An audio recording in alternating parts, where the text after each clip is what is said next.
Hey guys, this is Risk here, back with episode number 5 of No TLO, and today we are going to be watching TLO versus a Grandmaster barcode on EU Terran player. So this is going to be our 5th ZvT in a row.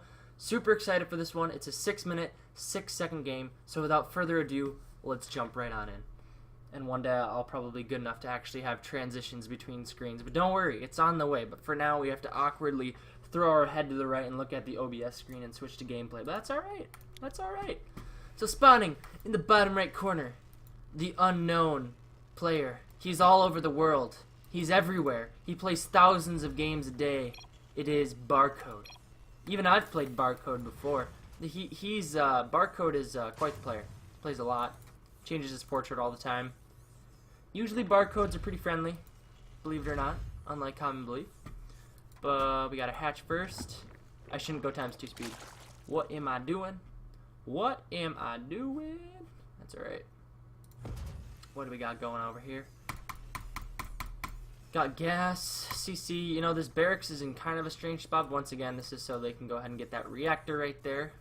Probably going to be a factory play based off of that barracks positioning, but I could be wrong. Been wrong before. Let's see if TLO goes for that quick, ooh, well, interesting. TLO always changing up his spawning pool position. This one is kind of nice because drops are pretty common, like right here and right here. And there might be a liberator that comes over here, but for the most part, this is a nice spot to put your spawning pool. Pretty safe position. Pretty safe position, I think. I can say that pretty confidently. What else do we got going on here? Ooh, I like the zoom out. Oh, the zoom. I mean, I already knew about that, but it's cool to see it. Cool to see it in action. Let's go times 2. Nothing happening so far. Just got your standard Reaper play. TLO sending out his overlords. We got that Zergling speed. And I'm waiting. Okay, so this game, TLO did not go for the sneaky hidden drone quick third base at 3 minutes. Unless he's about... No, he didn't go for it. Okay, interesting. So, TLO opts on Frozen Temple not to go for that quick third play. I've seen him do it before on Frozen Temple, but it looks like he's going to go for it anyways without the hidden drone. Probably will move it a little bit to a little better spot right there. Alright, Reaper, do your worst. Got that nice little micro from TLO. And bear in mind, I'm going to jump back to camera quick here. So last game, what we discovered is that TLO scouts at 3:30 against Terran, and we're going to see if he does that again. We're very curious to see if he is consistent about that in this game. Because we're at the 2:45 mark, so we're getting close to that window where TLO is going to pop on in here. In terms of the units tab, 25 drones, 23 SCVs. Reaper's done a lot of scouting. TLO with the 3 flat hatchery, very consistent. That's pretty standard. And now let's see where things get a little bit unique. We have 4 more Zerglings on the way. We got 2 Zerglings right here. Probably just for the Reaper. TLO did not do the best job with his ling control this game. He lost quite a few lings. And that's not a good thing. Every ling that you have to build is stuff that's not drones. But we'll see how committed TLO is to making these Zerglings. And now we're at the 3:30 mark. We want to see if this Overlord is put into action here. I want to see it. I want to see if it happens. TLO. It's a short game. I don't know how this ends. Okay. Scout. Scout. I want to see you scout. Although, he's spotted the 3rd CC with the Overlord. So, he doesn't necessarily need to scout too much more. That's pretty much all the information he needs right now. Is the fact that it's a 3rd CC. TLO getting a Bane Nest and a single Evo Chamber. And he's got a lot of counter-attacking lings. I don't know how this game ends in 3 minutes. I don't understand.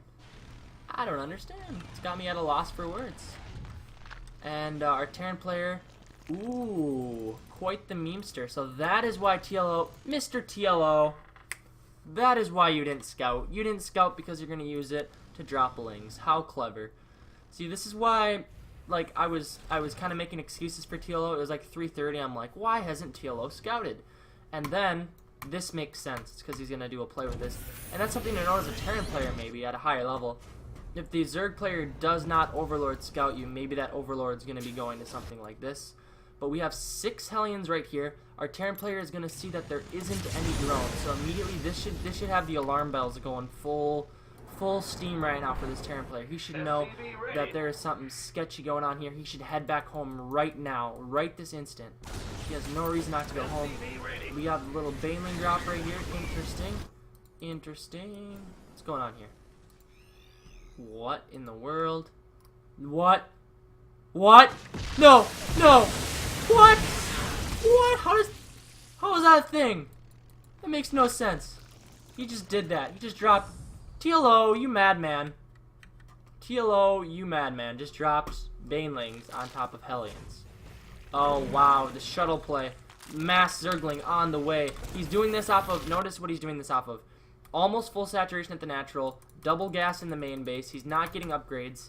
That was just in case there was a scan, is my guess. Or maybe it's for maybe if you kill a bunch of SCVs, you have something to fall back on. But he's doing this off of 2 gas right here.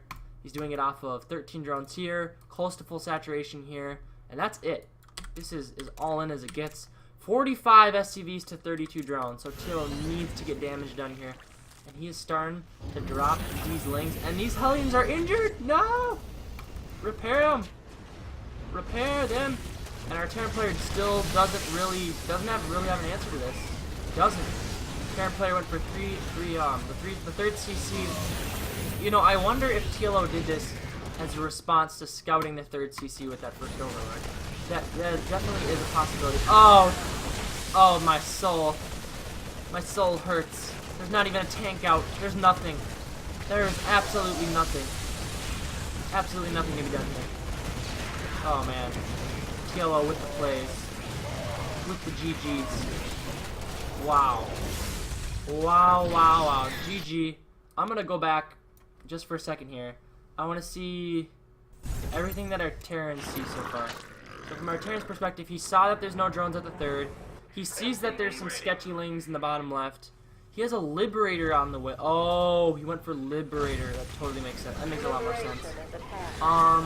Stim on the way, Engineering Bay. The Terran player needed to just not lose those Hellions. That was the biggest part. The Overlord drop on top of the Hellions really hurt, because at the point that you're down to 3 Hellions, you can't, like, wreck Zerglings.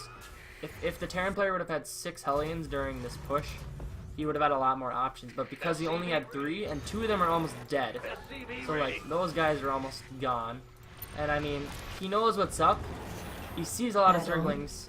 He's harassing with the Liberator, but it doesn't really matter at all. Even from his camera, he knows what's coming. In production, he's making 3 Marines at a time, but Marines are not what you need when you got drop-a-lords in your base. And that was a nice, smooth game from TLO. Thanks for watching, guys. That was episode number 5 of No TLO. TLO spotting the fact that it was a 3rd CC and opting for a nice, quick Mass Hellion, Mass Baneling, Overlord drop play. I'm curious to see in future replays if that was a result of seeing the 3rd CC or if that was a predetermined build on Frozen Temple. Thanks for watching, guys. This is RiskSC. If you enjoyed what you saw, please like and subscribe. If you have any feedback, be sure to get back to me because I love to learn with you guys. Anyways, have a nice day, and I will see you guys tomorrow.